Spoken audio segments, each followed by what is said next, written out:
Hey guys, I just wanted to check in and let you know how I'm organizing all of the classes and teams. So I know this is going to look a little bit different than what you guys see when you look at your teams, but the channels should all look the same. So for instance, if you're in chemistry, you'll see that there's the general tab where we're doing all of our normal posts and checking in about that.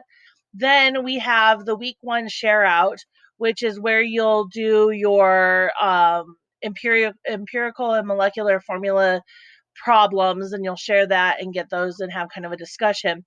But then we have the tutorial links, which I'm going to start uploading videos like this to that particular channel so that you can find them easily.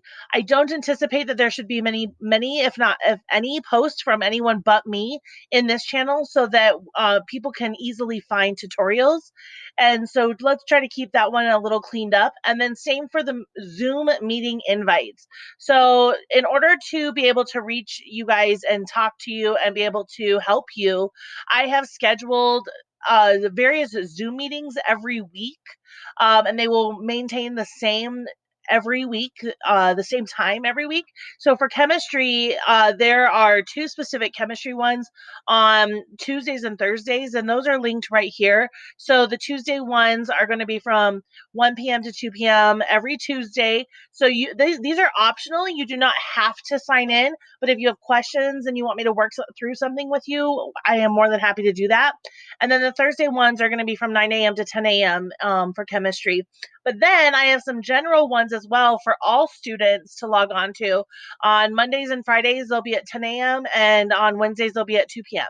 So if there's ever a time that you're like, oh, I really need to ask Mrs. Ayler something, and you don't feel like a post is going to be sufficient, then you can totally just click these links. They should work for every single time that you need to, just the different days. So make sure you're following each day which one it is, and then you can join the Zoom meeting and I'll be on there for an hour. So hopefully that's helpful, and like I said, it's not required, but I'm hopeful that it is helpful for you. So uh and that should be it for now. I'll post more as they come along. There will be another tutorial about how to add assignments that another teacher uploaded, and so I'll be adding that link to the tutorial link here soon. All right, thanks guys, talk to you soon. Bye.